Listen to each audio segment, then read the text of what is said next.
Bonjour, François Peloquin, donc paysan bio sur cette ferme depuis 1996, installé avec mon épouse qui m'a rejoint en 2013.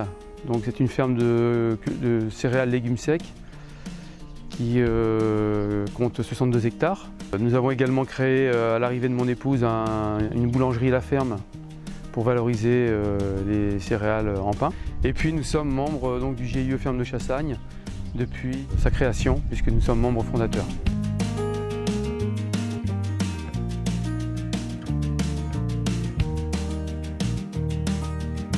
Alors, le GIE Ferme de Chassagne est un groupement d'intérêt économique qui regroupe 9 fermes associées, soit environ 15 paysans. Nous avons la particularité de produire des céréales et des légumes secs en bio. Les fermes sont 100% bio, il n'y a pas de mixité. Et nous valorisons l'ensemble de ces productions par le biais de la transformation pour ensuite la commercialiser le plus directement aux consommateurs.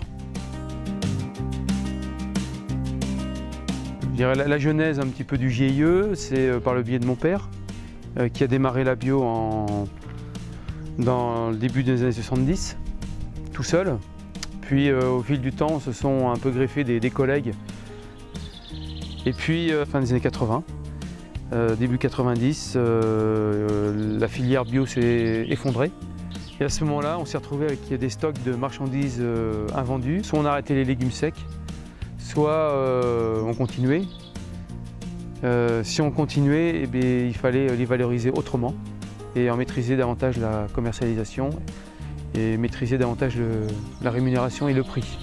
Là, le projet, c'était vraiment d'être capable d'offrir un produit fini, un produit prêt à la consommation aux consommateurs.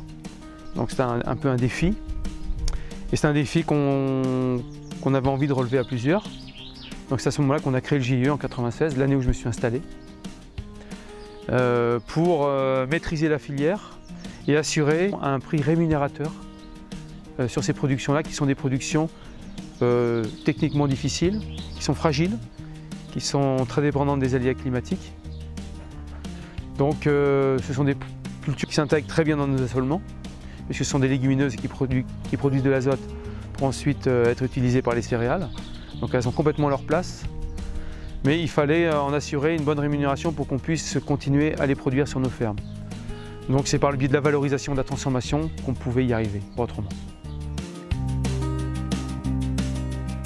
La démarche proposée par Etikable par le biais de la marque Paysan d'ici nous a quelque part séduit, puisque c'est une démarche où le paysan est mis en avant.